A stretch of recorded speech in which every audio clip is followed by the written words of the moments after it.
ఒక రోజు ఒక్కొక్క డ్రామా, కొన్ని రోజులు కాళేశ్వరం పేరిట డ్రామా, కొన్ని రోజులు గొర్రెల స్కామ్ అని డ్రామా, కొన్ని రోజులు ఫార్ములా ఈ పేరిట డ్రామా, మరికొన్ని రోజులు ఫోన్ ట్యాపింగ్ అని చెప్పి డ్రామా.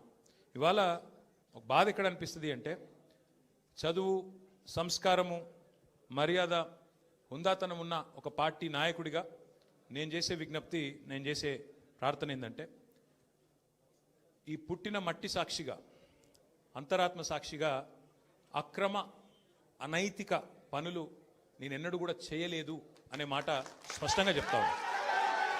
ఈ రెండేళ్లలో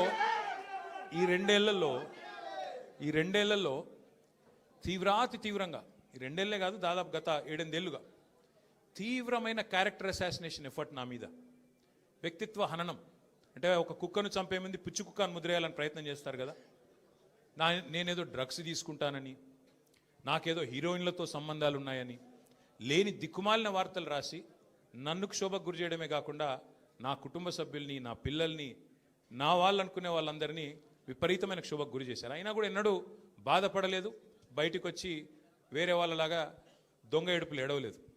నేను నిబద్ధతతో పనిచేసిన నాయకుని కాబట్టి ఎవరికి భయపడకుండా 2 ఏళ్లుగా తలవంచకుండా పోరాటం చేస్తూ ఉన్నాను. ఇవాళ నేను ఏదో టెలిఫోన్ ట్యాపింగ్లో ఏదో విచారణ క్రమాన్ని పిలిచారు, బరాబర్ పోతాం, పోయి అడుగుతా. ఏమడుగుతా? ఏం తప్పు చేసింది మా ప్రభుత్వం అని అడుగుతా, ఎక్కడ తప్పు జరిగింది అని అడుగుతా. ఇవాళ వారు సమాధానాలు చెప్పాలి నాకు.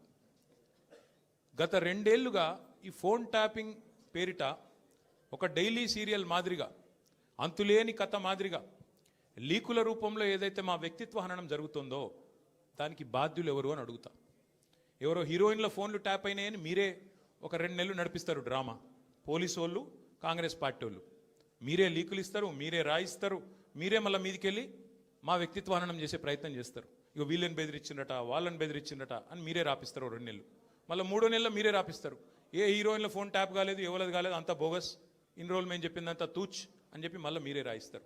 మరి నా పరువుకి, నా ప్రతిష్టకు కలిగిన నష్టానికి ఎవడు బాధ్యుడు? రేవంత్ రెడ్డి బాధ్యుడా? ఈ లీకులు ఇచ్చిన పోలీసు వాళ్ళు బాధ్యులా? రాసిన మీడియా వాళ్ళు బాధ్యులా? నేను అడుగుతా. అట్లా ఇంకో మాట కూడా నేను అడుగుతా. ఈరోజు ఇవాళ మీరు ఏ అధికారి అయినా, ఈ రాష్ట్రంలో పోలీస్ అధికారి ఈరోజు రాష్ట్రంలో ఫోన్లు ట్యాప్ జరగడం లేదు అని చెప్తాడా? ముందుకొచ్చి మీ కెమెరా ముందుకొచ్చి చెప్పే ఒక్క పోలీసుడు ఉన్నాడా? డీజీపీ శివధర్ రెడ్డి ముందుకు వస్తాడా?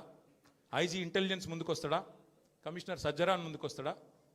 వాళ్ళకి తెలుసు, పోలీసు వాళ్ళకు, భారతదేశంలో స్వాతంత్రం వచ్చిన తర్వాత ఆనాటి నుంచి ఈనాటి వరకు, నెహ్రూ గారి టైం నుంచి ఈరోజు మోడీ గారి టైం దాకా గూఢాచారి వ్యవస్థలు ఎప్పటికప్పుడు పనిచేస్తూనే ఉంటాయి. గూఢాచారి వ్యవస్థ ఎందుకు పనిచేస్తుంది? పోలీస్ నిఘా వ్యవస్థ ఎందుకు పనిచేస్తుంది? ఎవరన్నా ప్రభుత్వాలను అస్థిరపరిచే కుట్ర చేసినా, దేశంలో శాంతి భద్రతల సమస్య తలెత్తే విధంగా వ్యవహారం చేసినా, లా అండ్ ఆర్డర్ ఇష్యూ వచ్చే విధంగా ఏమైనా అపభ్రష్టపు పనులు చేసినా వాటిని నిరోధించడానికి డెఫినెట్గా పోలీస్ వ్యవస్థ తన పని తాను చేసుకుంటూ పోతుంది. 2015లో మన తెలంగాణ రాష్ట్రం ఏర్పడ్డ తొలినాళ్లలో మా ఎమ్మెల్యే గారిని ఒకరిని కొనడానికి ఒక దొంగ